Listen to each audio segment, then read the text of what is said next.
आप सभी को राधे राधे। आज हम कोऑर्डिनेशन कंपाउंड के अंतर्गत एक महत्वपूर्ण टॉपिक की चर्चा करने वाले हैं। इस टॉपिक से अधिकांशतः बोर्ड एग्जाम के अंतर्गत प्रश्न पूछ लिए जाते हैं। तो आज हम पढ़ेंगे डबल साल्ट के बारे में। अब डबल साल्ट क्या होता है? जो आपके नॉर्मल साल्ट होते हैं, दो साल्टों को जल के साथ मिला करके उसका क्रिस्टलाइन करते हैं, तब हमको उनके संयोग से डबल साल्ट प्राप्त होता है। अब बोर्ड एग्जाम इस डबल साल्ट से विद एग्जाम्पल आपसे पूछता है।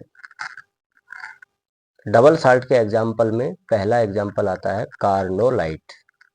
कार्नोलाइट में क्या होता है? पोटेशियम क्लोराइड होता है और मैग्नीशियम क्लोराइड। यहाँ पर 6H2O वाटर मॉलिक्यूल के होते हैं जो क्रिस्टलन जल के रूप में प्रेजेंट होते हैं।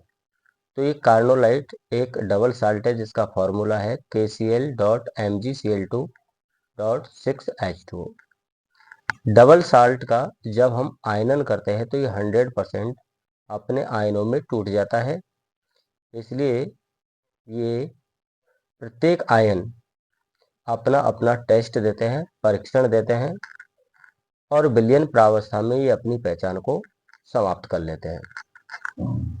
जैसे KCl-MgCl2 का जब आयनन करेंगे तो यहाँ से K+ आयन, Mg+2 आयन और 3 Cl- आयन हमको प्राप्त होंगे, जो अलग अलग आयनों का अपना टेस्ट शो करेंगे।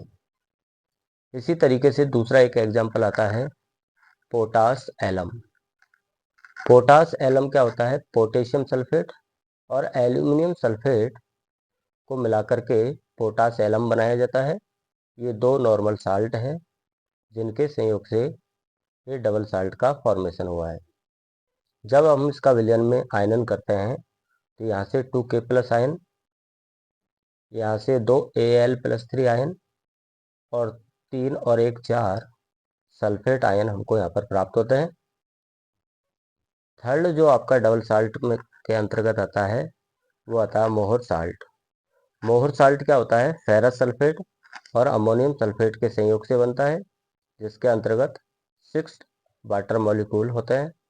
जब हम इसका आयनन करते हैं तो Fe+2 आयन प्राप्त होता है, 2 अमोनियम आयन प्राप्त होते हैं और 2 सल्फेट आयन प्राप्त होते हैं। इस प्रकार डबल साल्ट 100% आयनों में विभक्त हो जाते हैं। विलयन प्रावस्था में इनकी प्रॉपर्टी समाप्त हो जाती है, इनके गुण खो देता है और प्रत्येक आयन अपना निश्चित टेस्ट देता है। दूसरे प्रकार के जो आते हैं आपके, वो आते हैं कोऑर्डिनेशन या कॉम्प्लेक्स कंपाउंड। कोऑर्डिनेशन कंपाउंड्स के अंतर्गत कोऑर्डिनेट बॉन्ड होता है जो मेटल और लिगेंड के मध्य में फॉर्म होता है। अब ये जो कॉम्प्लेक्स कंपाउंड होते हैं वो 4 प्रकार के होते हैं।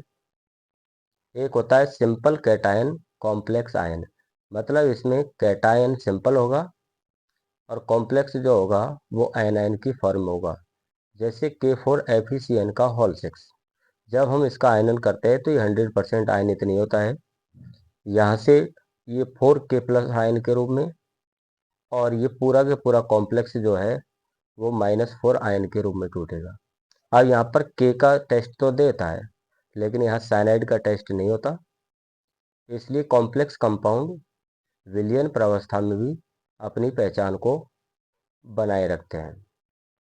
दूसरे प्रकार के होते हैं कॉम्प्लेक्स कैटायन होता है इसमें और सिंपल एनायन होता है, जैसे CuNH3 का ऑल 4 SO4। तो इसमें से जब सल्फेट आयन को हम अलग करेंगे तो ये -2 के रूप में और इस कॉम्प्लेक्स के ऊपर +2 चार्ज आएगा, तो ये कहलाएगा कॉम्प्लेक्स कैटायन, क्योंकि ये कॉम्प्लेक्स जो है वो कैटायन की फॉर्म में है और ये एनायन की फॉर्म में सिंपल आयन है। इसी प्रकार थर्ड प्रकार का जो आपका आता है कॉम्प्लेक्स कैटायन और कॉम्प्लेक्स आयन। इसमें दो कॉम्प्लेक्स पास पास होते हैं, जिसमें फर्स्ट कॉम्प्लेक्स कैटायन की फॉर्म में होता है और सेकंड कॉम्प्लेक्स जो होता है वो एनायन की फॉर्म में होता है। और फोर्थ नंबर पर आता है न्यूट्रल कॉम्प्लेक्स, जिस पर किसी प्रकार का कोई चार्ज नहीं होता, जैसे NiCO का होल 4। अब जो ये हमारे कॉम्प्लेक्स कंपाउंड होते हैं, इनमें कौन कौन सी चीज़ होती है? तो देखिए, ये जो बड़ा कोष्टक होता है, इस पूरे को हम कोऑर्डिनेशन स्फीयर के नाम से जानते हैं।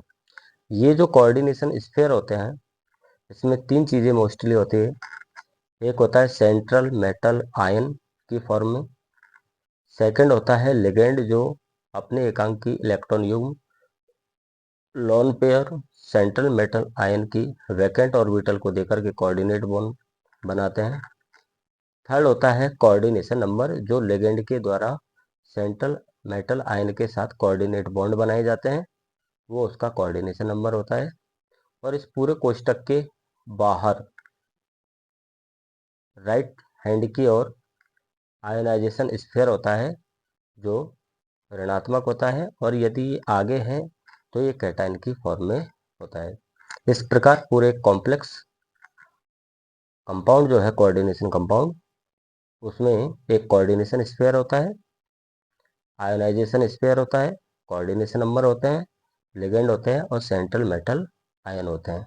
आगे हम कोऑर्डिनेशन कॉम्प्लेक्स की अन्य महत्वपूर्ण जो बातें हैं, जिनसे एग्जाम के अंतर्गत क्वेश्चंस बनते हैं, उन इस चैप्टर के अंतर्गत हम उन टॉपिकों की चर्चा करेंगे। Thank you so much. Channel पर नए हैं तो चैनल को सब्सक्राइब करना न भूलें। Thank you.